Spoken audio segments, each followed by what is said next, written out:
بسم الله الرحمن الرحيم۔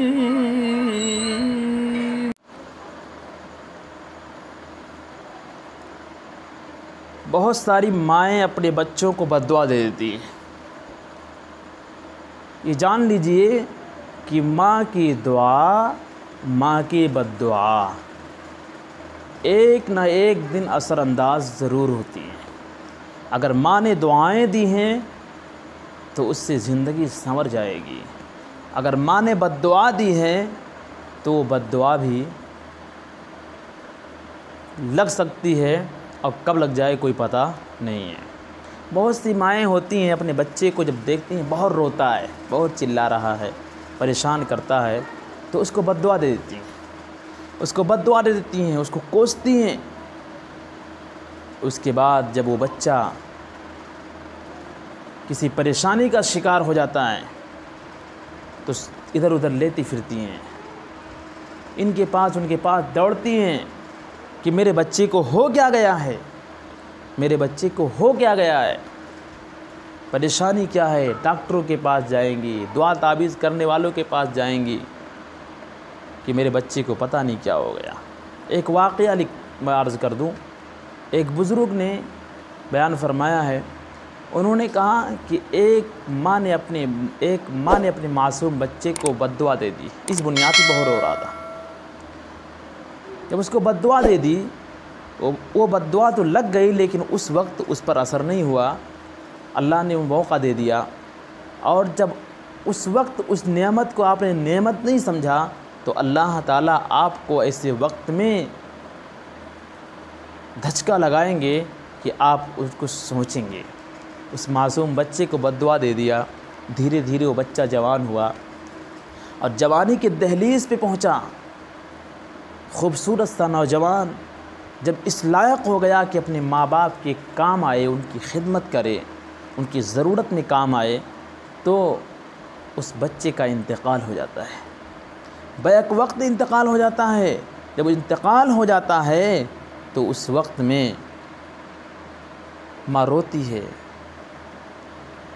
چلاتی ہے، میرا بچہ، میرے بچے کو اللہ نے لے لیا، میرے بچے کو اللہ نے لے لیا۔ اور یہاں تک کہ بہت سارے لوگ یہ کہہ دیتے ہیں کہ اسی کو موت دینا تھا۔ بہت سے بوڑھے پڑے ہوئے ہیں کھٹیا پہ، ان کو اللہ نہیں اٹھا رہا ہے، ان کو اٹھا رہا ہے۔ میں یہ عرض کر دوں کہ موت کا وقت مقرر ہے، کسی کو جوانی میں آتی ہے، کسی کو بڑھاپے میں، کسی کو بچپن میں بھی آ جاتی ہے۔ تو ماں کی بد دعا کا یہ اثر ہوا کہ نوجوان کا انتقال نوجوانی میں ہو جاتا ہے، تو ماں روتی ہے، پھرتی ہے، لیکن یہ نہیں سوچتی کہ میری بد دعا کا اثر ہے۔ میں یہ عرض کر رہا ہوں کھلے طور پر کہ ماؤں کو اپنے بچوں کو بد دعا نہیں دینا چاہیے، کبھی بھی بد دعا نہیں دینا چاہیے۔ ماں جو عرض کرتی ہے وہ عرش الہی کو ہلا دیتی ہے، ماں جو کچھ کہتی ہے اپنے بچے کے لیے وہ عرش الہی کو ہلا دیتی ہے۔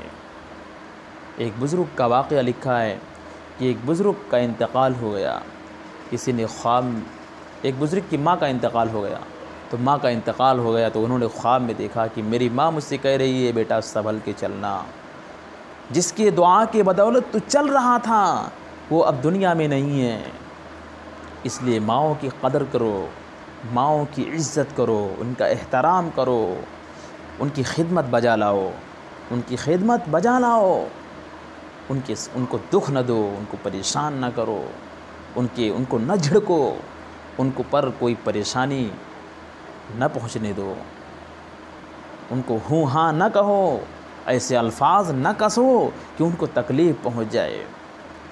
کوئی ایسے الفاظ کا استعمال ماؤں کے لیے، اپنے والدین کے لیے استعمال نہ کرو جس سے وہ پریشان ہو جائیں، ان کے دل کو ٹھیس پہنچ جائے اور ان کے دلوں سے بد دعائیں نکل جائیں۔ جو تم چینل کو سبسکرائب ضرور کریں تاکہ ایسی ویڈیوز آپ کو ملتے رہیں، ان کے زبان سے بد دعائیں نکل جائیں، ایسے کلمات بالکل نہ کہو۔ اور آپ نے سنا ہوگا حضرت علقمہ رضی اللہ تعالی عنہ کا واقعہ، صحابی رسول ہیں، رسول اللہ صلی اللہ علیہ وسلم کے صحابی ہیں، لیکن ان پر ان کی والدہ ناراض رہا کرتی تھیں۔ جب اس کی وجہ پوچھی گئی تو انہوں نے کیا بتایا کہ اپنی بیوی کو مجھ پر ترجیح دیتا ہے۔ واقعہ یوں ہوا کہ حضرت علقمہ رضی اللہ تعالی عنہ حالت مرض الوفات میں ہیں، اور آپ کا عالم یہ ہے کہ ابھی آپ دنیا سے تشریف لے جانے والے ہیں، اور آپ کی زبان سے کلمات نہیں جاری، کلمہ طیبہ نہیں جاری ہو رہا ہے، رسول اللہ صلی اللہ علیہ وسلم کا لایا ہوا کلمہ نہیں پڑھ پا رہے ہیں، پڑھنے کی کوشش کرتے ہیں نہیں پڑھ پاتے ہیں۔ تو حضرت علقمہ رضی اللہ تعالیٰ عنہ کا یہ واقعہ رسول اللہ صلی اللہ علیہ وسلم کے دربار میں پہنچتا ہے۔ رسول اللہ صلی اللہ علیہ وسلم نے فوراً پوچھا کیا ان کی والدہ ان سے ناراض تو نہیں ہے؟ جب خبر کی گئی، پتہ یہ چلا کہ رسول اللہ صلی اللہ علیہ وسلم کی یہ بات بالکل صحیح صادق ہوئی۔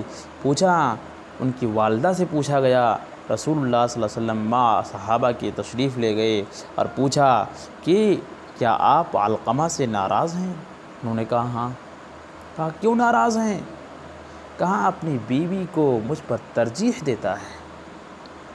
کیا کوئی تکلیف نہیں پہنچائی ہے، کوئی ظلم نہیں کیا، اپنی بیوی کو اپنی والدہ پر ترجیح دیتا تھا، جس کی بنیاد پر اللہ کی طرف سے اتنی بڑی پکڑ ہوئی۔ حضرت علقمہ رضی اللہ تعالیٰ عنہ کی طرف سے رسول اللہ صلی اللہ علیہ وسلم نے معافی نامہ پیش کیا، کہا اے آپ علقمہ کو معاف کر دیں۔ انہوں نے کہا میں معاف نہیں کروں گی۔ حضور نبی کریم صلی اللہ علیہ وسلم نے صحابہ کرام رضی اللہ عنہم اجمعین سے کہا کہ لکڑیاں اکٹھا کرو اور لا کر کے حضرت علقمہ کو اس پہ جلا دو۔ حضرت علقمہ کی والدہ کہتی ہیں کیا میرے بیٹے کو میرے نظروں کے سامنے جلائیں گے؟ رسول اللہ صلی اللہ علیہ وسلم نے فرمایا ہاں جلائیں گے۔ کہا میں یہ کیسے برداشت کروں گی؟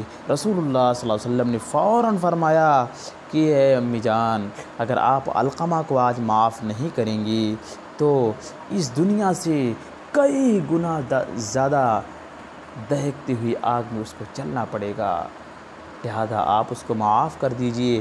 فوراً علقمہ کی والدہ نے اپنی طرف سے معاف کر دیا۔ تو ان کی وہاں تک جب صحابہ کرام رضی اللہ عنہم پہنچتے ہیں، خبر کرتے ہیں، پتہ یہ چلا کہ کلمہ طیبہ جاری ہو گیا اور آپ دنیا سے رخصت ہو چلے۔ یعنی ایک ماں باپ کی نافرمانی کتنی بڑی زحمت بن جاتی ہے، اس کی ہمیں اور آپ کو توجہ دینا چاہیے، غور و فکر کرنی چاہیے، اور نہیں کریں گے تو زندگی بھی برباد ہو سکتی ہے اور آخرت تو برباد ہو ہی جائے گی۔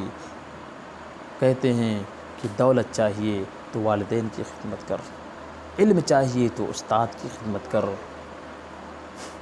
تو ہمیں اور آپ کو اپنے والدین کی خدمت کو بجا لانا چاہیے۔ اللہ تعالی ہم سب کو عمل کی توفیق مرحمت فرمائے۔ آمین۔ وآخر دعوانا الحمدللہ رب العالمین۔